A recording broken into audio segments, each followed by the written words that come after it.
What was Perestroika in the Soviet Union, USSR?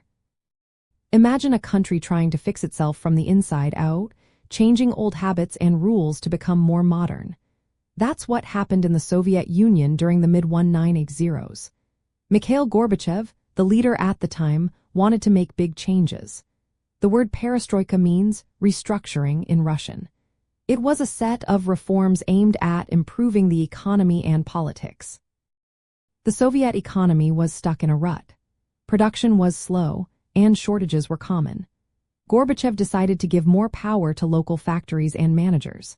Instead of strict central planning, factories could decide what to produce based on what people wanted. They could also keep the money they earned, instead of relying on the government to bail them out if they failed. This was a big shift because it introduced some market ideas into a socialist system. Another part of perestroika was the law on cooperatives. It allowed small businesses to operate privately in certain areas. This was the first time since the 1920s that private ownership was allowed in some sectors. It was a cautious step toward more economic freedom. Gorbachev also tried to involve workers more in running their workplaces. Workers could vote for managers, but these changes didn't change the fact that the government still owned the main industries. Politically, Gorbachev wanted to loosen the grip of the Communist Party. He created new legislative bodies like the Congress of People's Deputies. Elections started to include candidates who weren't members of the Communist Party. Still, the party kept most of its power. The goal was to make the government more open and responsive. From a socialist point of view, perestroika was an effort to fix the flaws of the Soviet system. It aimed to make the economy more efficient and give workers more say.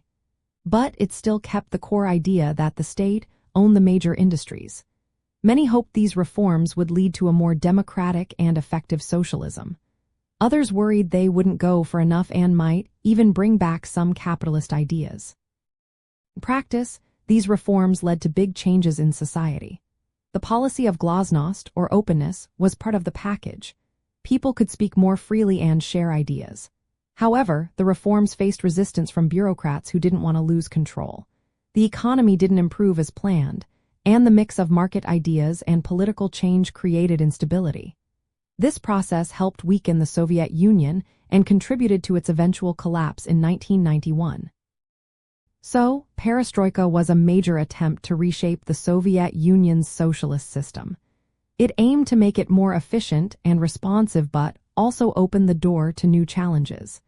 It was a turning point that showed how difficult it is to change a deeply rooted system from within.